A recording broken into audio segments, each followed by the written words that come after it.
औज़ुबिल्लाहि मिनश्शैतानिर्रजीम बिस्मिल्लाहिर्रहमानिर्रहीम। मैं मोहम्मद नईम अब्बासी इस्लामाबाद से।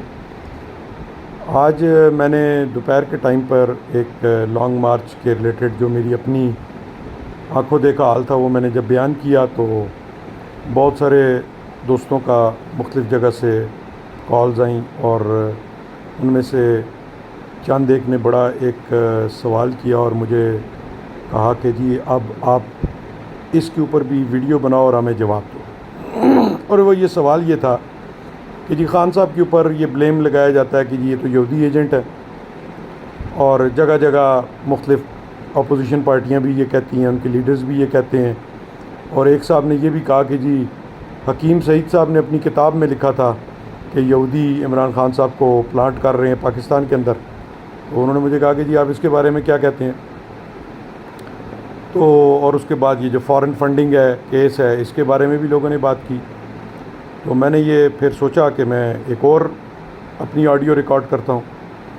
यहाँ मैं ये पहले बता देना चाहता हूँ कि मैं कोई जर्नलिस्ट नहीं हूँ, ना ही कोई यूट्यूबर हूँ, और मैंने अभी रिसेंटली लोगों के कहने पे ये ऑडियोज़ रिकॉर्ड करना शुरू की। तो अगर कोई चीज़ गलत हो जाए, कहीं पे कोई मिस्टेक हो जाए, तो मैं उसके लिए माज़रत ख़्वाह हूँ। कोई ऐसा अल्फाज मुँह से निकल आया, क्योंकि मेरी ये जो रिकॉर्डिंग्स एंड लाइव है इसमें कोई एडिटिंग नहीं है, ना मुझे कोई एडिटिंग टूल आता है।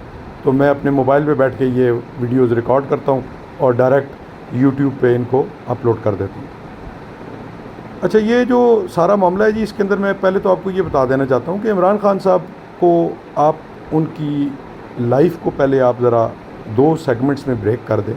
पहला सेगमेंट उनका वो है जहाँ वो क्रिकेटर बने और अल्लाह ताला ने उनको एक बड़ा फेम दिया, और एक ऐसा फेम दिया जो हमारे मुल्क में और भी बहुत सारे टीम के कैप्टन रहे लेकिन उनको वो फेम नहीं मिला। और उनकी इंटरनेशनली बड़ी फॉलोइंग रही, जिसके अंदर इवन इंडिया में भी लोग उनके फॉलोअर्स थे, बड़े फैंस थे, यूरोप में भी थे, एशिया में भी थे। तो ऑल अराउंड द वर्ल्ड उनकी एक अपनी फ़ैन फॉलोइंग बन गई। उसके बाद उन्होंने एक काम स्टार्ट किया कि जिसके अंदर उन्होंने शौकत खानम हॉस्पिटल बनाना शुरू किया और एक कैंसर हॉस्पिटल की बुनियाद रखी। उसके बाद एक यूनिवर्सिटी बना दी, फिर दूसरा शौकत खानम बनाया, फिर तीसरा, और इसके अंदर उन्होंने डोनेशंस के लिए ऑल अराउंड द वर्ल्ड लोगों को कांटेक्ट किया जो उनके फ़ैन फॉलोइंग थी। उन्होंने बहुत ज़्यादा सपोर्ट भी की उनको। और आज भी पाकिस्तान में शौकत खानम के लेवल का कोई और हॉस्पिटल नहीं है। ये आप जितने भी लोग पाकिस्तान में रहते हैं, ये इवन पाकिस्तानी जो अब्रॉड है, वो इस बात को बड़े आराम से ये बात मानेंगे कि उस लेवल का हॉस्पिटल दूसरा पाकिस्तान में नहीं बना।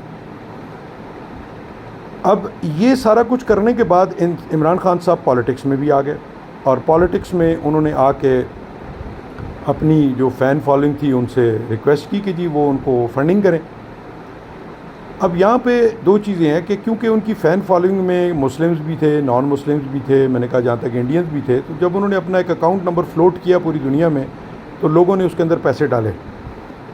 जिसने कितने भी डाले वो बहुत एक लंबी लिस्ट है।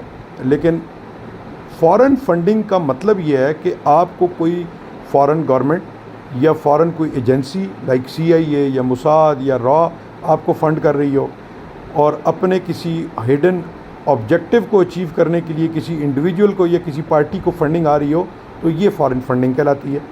जबकि अगर कोई इंडिविजुअल, वो भले कोई इंडियन हो या क्रिश्चियन हो या जीव हो, और वो आपको $500 या $1000 या $10,000 भेज देता है, तो ये फ़ॉरेन फंडिंग केस में नहीं आता। हमारे लॉ में ये बड़ा कैटेगोरिकली लिखा हुआ है कि ममनूआ फंडिंग, और ममनूआ फंडिंग के ऊपर बड़ा क्लियर कट रूल है कि जी अगर ऐसी कोई फंडिंग आ जाए तो वो उस फंडिंग को वो कॉन्सिफिकेट कर लेती है गवर्नमेंट। और वो ठीक है, अगर कोई ऐसी है ऐसी फंडिंग तो बिल्कुल कॉन्सिफिकेशन होनी चाहिए उसकी। और दूसरी बात ये मैं आपको बताऊं कि आप लोग ज़रा अपनी कुछ कॉमन सेंस से सोचें कि अगर वाकई ये फ़ॉरेन फंडिंग होती और इमरान खान साहब को किसी फ़ॉरेन एजेंसी ने या फ़ॉरेन कंट्री ने ये फंडिंग की होती, तो आपका क्या ख्याल है कि पिछले 10 साल में, 12 साल में, 15 साल में जो मुख्तलिफ दूसरी गवर्नमेंट्स रहीं, वो क्या इस पार्टी को कब का ख़त्म ना कर चुकी होती? क्योंकि इमरान खान की हुकूमत तो पिछले 3.5 साल रही है, उससे पहले तो उनकी हुकूमत नहीं थी। तो आप ख़ुद सोचें कि क्या वो फ़ॉरेन फंडिंग केस के अंदर इस पार्टी को ख़त्म ना कर चुकी होती? तो एक कॉमन सेंस का क्वेश्चन है। दूसरी बात ये है कि जहाँ तक बात ये की जाती है कि जी इमरान खान साहब एक यहूदी एजेंट हैं, मेरा इसके ऊपर एक बड़ा बेसिक क्वेश्चन है आपके लिए। आप लोगों ने भी रिसेंटली देखा एक लोटाक्रेसी हुई पाकिस्तान के अंदर, और अभी रिसेंटली सुप्रीम कोर्ट ने आर्टिकल 63A को एलेबरेट किया और लोटाक्रेसी को किसी हद तक उसके अंदर उसके एक पर्टिकुलर सेगमेंट के ऊपर उन्होंने, आप ये समझ लें कि एक बैरियर लगा दिया। पाकिस्तान का आइन जितना फ्रेजाइल है, जितना इजी टू मैनिपुलेट है, और पाकिस्तान में जितना हमारा लीगल इश्यूज़ हैं, पाकिस्तान की अगर यहूदी वाकई इमरान ख़ान को सपोर्ट कर रहे होते और उनका मकसद इमरान ख़ान के पीछे कोई हिडन एजेंडा होता, तो बिलीव यू मी कि ये तो सन 2008 में इमरान ख़ान की हुकूमत आ जानी थी। चलें, उस वक्त मार्शल लॉ था, मार्शल लॉ के बाद इमरान ख़ान की हुकूमत आ जानी थी। जब आपका एक सिटिंग MNA 20 करोड़ रुपए में बिकता है, 25 करोड़ रुपए में बिकता है, तो आपके ख्याल में ये तो हर कोई मानता है कि यहूदियों के पास थोड़ा पैसा है, ऑल अराउंड द वर्ल्ड उनका एक कंट्रोल है फाइनेंशियल। तो अगर एज्यूम कर लेते हैं थोड़ी देर के लिए, इस पॉइंट को इस तरह से मान लेते हैं कि इमरान खान से, तो आपके ख्याल में ये हमारी पार्लियामेंट को ख़रीदने में कितना पैसा चाहिए? आप जनरली अपनी पार्टीज़ को स्टडी करें, वो मुस्लिम लीग नून है या पीपल पार्टी, जो हमारे बड़ी पार्टीज़ हैं, उनकी किचन कैबिनेट में कितने बंदे हैं? 10-12 से ऊपर तो बंदे ही नहीं है। बाकी कितने MNAs के आप नाम से वाकिफ़ है? आपको पता भी नहीं होगा उनके MNAs कौन है। आप मुझे बताएं कि क्या अगर कोई फ़ॉरेन इंस्टीट्यूशन पाकिस्तान के अंदर अपनी हुक्मरानी लाना चाहे और किसी इंडिविजुअल को आगे खड़ा कर दे, तो मैं ये समझता हूँ कि कोई $150-200 मिलियन अगर आपके पास हों, तो आप पाकिस्तान की पार्लियामेंट में आप आराम से एक मेजॉरिटी की गवर्नमेंट तो आराम से बना लेंगे। तो फिर इतनी 20 साल की इमरान खान को स्ट्रगल करने की क्या ज़रूरत थी? इमरान खान के पास तो फर्स्ट टाइम 1 सीट आई, दूसरी टाइम पे भी शायद 1 सीट आई, तीसरे टाइम पे चंद सीटें आई, चौथी टाइम पे जा कर के 20 साल की मेहनत के बाद वो भी कोई मेजॉरिटी गवर्नमेंट नहीं थी, कोलिशन गवर्नमेंट बनाने में कामयाब हो गए। तीसरी बात यह है कि अगर फॉरेन फंडिंग में इमरान खान साहब को इतना पैसा आ गया था और ये कोई 2008 का केस है, तो उन्होंने उसी टाइम पे इन्हीं MNAs, इन लोटों को क्यों नहीं ख़रीद के अपनी पार्टी में शामिल किया और अपनी ये गवर्नमेंट बना ली? तो भाई ये जो चीज़ें आपको मैंने कई दफ़ा कहा है कि जो मीडिया के ऊपर आ रही होती हैं, इनको थोड़ा सा लॉजिकली सोच लिया करें। ये ऐसे नहीं है। आप इनको जब थोड़ा सा सोचेंगे, आप अभी मैंने आपके सामने 2-4 सवाल रखे हैं, आप इनको ज़रा थोड़ी देर के लिए सोचें। मैं आपको चैलेंज करके कहता हूँ कि आज अगर कोई भी फॉरेन एजेंसी पाकिस्तान के अंदर $200-300 मिलियन लगाए, तो वो पाकिस्तान के अंदर अगर 2/3 नहीं तो कम से कम सिंपल मेजॉरिटी से तो वो गवर्नमेंट अपनी बना लेगी, और अगर उनका कोई फ्रंट मैन हो यहाँ पे। और मैं आपको आज एक और बात भी बता दूँ, जो लोग ख़ास करके फ़ौज के ख़िलाफ़ बात करते हैं और कवर लेते हैं इस्टेब्लिशमेंट का, मैं इस्टेब्लिशमेंट का नाम नहीं यूज़ करूँगा। मुझे कोई डर नहीं है अपनी फ़ौज का नाम लेने में, क्योंकि मुझे फ़ख्र है कि ये मेरी फ़ौज है जो एक जवान से लेकर जनरल तक कट रही है, मर रही है, अपनी जानें दे रही है, खून बहा रही है इस धरती के लिए, जिसकी वजह से आज हम आज़ाद हैं। और ये जो मुख्तलिफ फ़ॉरेन कॉन्स्पिरेसीज़ हो रही हैं, इनके आगे वही एक शीशा पिलाई हुई दीवार खड़ी हुई है। तो मैं उसको कभी भी इस्टेब्लिशमेंट नहीं कहूँगा। मुझे फ़ख्र है अपनी फ़ौज पे, और मैं उसका नाम लूँगा कि हमारी फ़ौज, हमारी एजेंसीज़, उन्होंने हमें इस तरह की किसी मेजर कैटास्ट्रॉफी से बचाया हुआ है। अदरवाइज़ शायद ये बहुत पहले हो चुका होता ये। मैं आपकी एक और छोटी सी बात बताता हूँ। अगर फ़ॉरेन फंडिंग के अंदर किसी को फंसाना है और किसी के ऊपर आपने उसका करना है, तो कतरी ख़त में क्या लिखा हुआ था? इमरान खान का नाम ले रहा हूँ, मुस्लिम लीग नून के कतरी ख़त में क्या था? क्या पेश किया गया था सुप्रीम कोर्ट में? को पैसे किधर से आए हैं? तो मुझे आप ये बताएं, ये फ़ॉरेन फंडिंग नहीं है? आपका क्या ख्याल है कि एक पार्टी का लीडर इतना बच्चा है कि वो किसी फ़ॉरेन से पैसे लेगा और अपनी पार्टी के अकाउंट में लेगा? वो अपने ज़ाती अकाउंट में क्यों नहीं लेगा? एक छोटी सी कॉमन सेंस इस्तेमाल करें, थोड़ी देर के लिए सोचें। आपकी एक अपनी पार्टी और आप वाकई में किसी फ़ॉरेन एजेंडा पे चल रहे हैं, तो आप जाके कतर में या UAE में या दुबई में अपना ज़ाती अकाउंट खोलेंगे और उसमें पैसा ले लेंगे। आपको क्या ज़रूरत है कि आप पाकिस्तान के अंदर अपनी पार्टी के अकाउंट में पैसा लेके आएँ और जनासा फ़ॉरेन फंडिंग में फंस जाएँ? तो सुप्रीम कोर्ट ऑफ पाकिस्तान के अंदर मुस्लिम लीग नून ने कतरी ख़त दिया ना, तो फिर तो फ़ॉरेन फंडिंग केस, क्या ये फ़ॉरेन फंडिंग नहीं है? आपके कई ऐसे लीडर्स हैं, आप मीडिया उठा लें, उनके अपने रिमार्क्स हैं कि उनको किसी को सऊदीया ने पैसा दिया, किसने पैसा दिया, तो क्या ये फ़ॉरेन फंडिंग में नहीं आता? तो फिर तो कोई पार्टी बचनी नहीं चाहिए। मुझे आप ये बताएं, वो कौन सा मुल्क है? ये इमरान खान ने कब ये क्लेम किया कि उसको किसी मुल्क ने अपनी ज़ात के लिए पैसा दिया है या अपनी पार्टी के लिए दिया? तो भाई ये चीज़ें ऐसे नहीं हैं जैसे कि ये आपको बताई गई हैं और आपके जहनों में ये चीज़ें डाल दी गई हैं। ये हकीकत बहुत मुख्तलिफ है और बहुत कड़वी सच है। और यकीन माने, अगर कोई ऐसी चीज़ होती कि जी इमरान खान साहब को फ़ॉरेन फंडिंग उस तरह की गई होती जैसा कि मीडिया में बताया जा रहा है, तो आपका क्या ख्याल है कि ये हमारी एजेंसियाँ उनको रहने देती? क्या हमारी एजेंसियाँ इतनी अनलॉयल हैं पाकिस्तान के साथ? आप लोग ये समझते हैं कि जी वो एक बंदा जिसको यहूदी फंडिंग कर रहे हैं, CIA फंडिंग कर रही है और ये सब कुछ हो रहा है और वो जनाब साहब उसको पाकिस्तान का प्राइम मिनिस्टर बनने देंगे? ऐसा बिल्कुल भी नहीं है मेरे भाई। आपके मुल्क के अंदर इमरान खान ने जितने खिदमात अंजाम दिए हैं, आप ज़रा एक दफ़ा उनको देखें तो सही।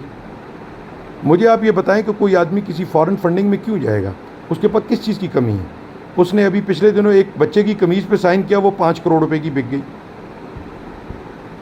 तो आप मुझे बताएं कि उसको क्या ऐसी मुसीबत पड़ गई है कि जी वो क्या कहते हैं उसका किसी फॉरेन लॉबी के एजेंडे पे काम करे पाकिस्तान में, और वो भी 20 साल इतनी लंबी स्ट्रगल करे और उसके बाद जी क्या कहते हैं उसका वो एक दफ़ा प्राइम मिनिस्टर बन जाए, और वो भी 3.5 साल का।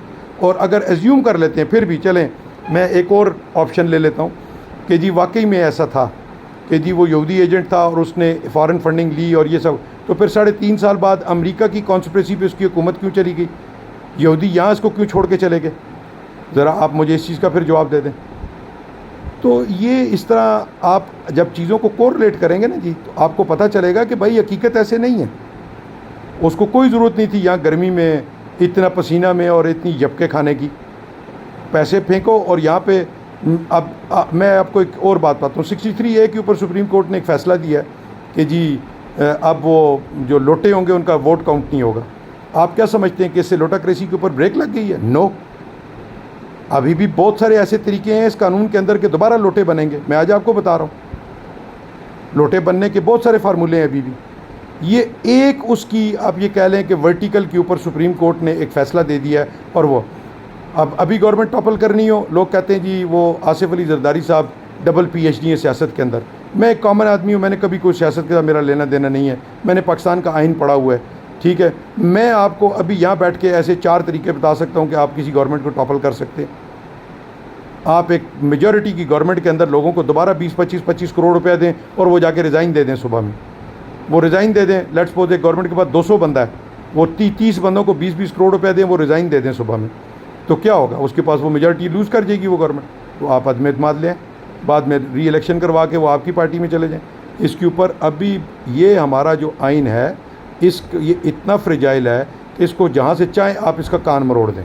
और सुप्रीम कोर्ट अगर हर रोज़ भी एक फ़ैसले करती रहे तो तब भी ये बहुत टाइम लगेगा इसको सीधा करने। तो सबसे पहले हमारा जो आइन है हमें उसके अंदर काम करने की ज़रूरत है, और उसको ऐसा बनाने की ज़रूरत है कि उसके अंदर ये लूप होल्स ना हो।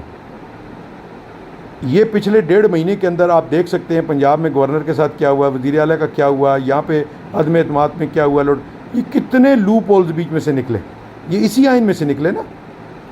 तो भाई ये आप लोगों की बातों में नहीं आए, आप खुद अपनी कॉमन सेंस से सोचें और आप चीज़ों को कोरिलेट करेंगे तो आपको पता चलेगा कि ऐसा नहीं है। तो मेरे ख़्याल में मेरे इस जवाब से आपको यकीनन कुछ समझ आया होगा, और मैं उम्मीद करता हूँ कि मैं आप लोगों के सवालों को किसी हद तक कन्विंसिंग जवाब देने में कामयाब हो गया हूँगा। और दूसरी बात यह है कि मुझे सब दोस्त ये कह रहे हैं कि जी आपने तो PTI ज्वाइन कर ली है और आप इमरान खान के सपोर्टर बन गए। भाई मैंने पिछली सबसे अपनी पहली जो वीडियो रिकॉर्ड की थी उसमें मैंने ये बात कही थी कि मैं ना तो कोई पॉलिटिक्स में हूँ, ना मैं कोई जर्नलिस्ट हूँ, मैं एक आम पाकिस्तानी हूँ, और जो मेरे जहन में आ रही है बात वो मैं रिकॉर्ड कर रहा हूँ ताकि अपने दोस्तों तक पहुँचाऊँ। मेरे पास इमरान खान के अलावा कोई चॉइस ही नहीं है। आपके ख़्याल में मेरे पास नवाज़ शरीफ चॉइस है, शहबाज शरीफ चॉइस है, हमज़ा चॉइस है, मरियम चॉइस है, बिलावल चॉइस है, जरदारी चॉइस है, फजल रहमान चॉइस है। मुझे आप चॉइस तो देना। मैंने अपने पिछले वीडियो में कहा था कि मेरी ख्वाहिश है कि इमरान खान से भी बेहतर इंसान आए पाकिस्तान में, और I will be the first person to support him. मतलब आप मुझे कंपैरिजन तो बताएं ना कि मैं किस के साथ इमरान खान को कंपेयर करूं। ये आप हम पाकिस्तानियों की बदकिस्मती है कि हमारे पास सेकंड बंदा ही कोई नहीं है, एक ही आदमी है इमरान खान। तो अब चॉइस आप देखें, चॉइस होती है तो इंसान एक से दूसरे पे जाता है, जब चॉइस ही नहीं है तो मैं किधर को जाऊं?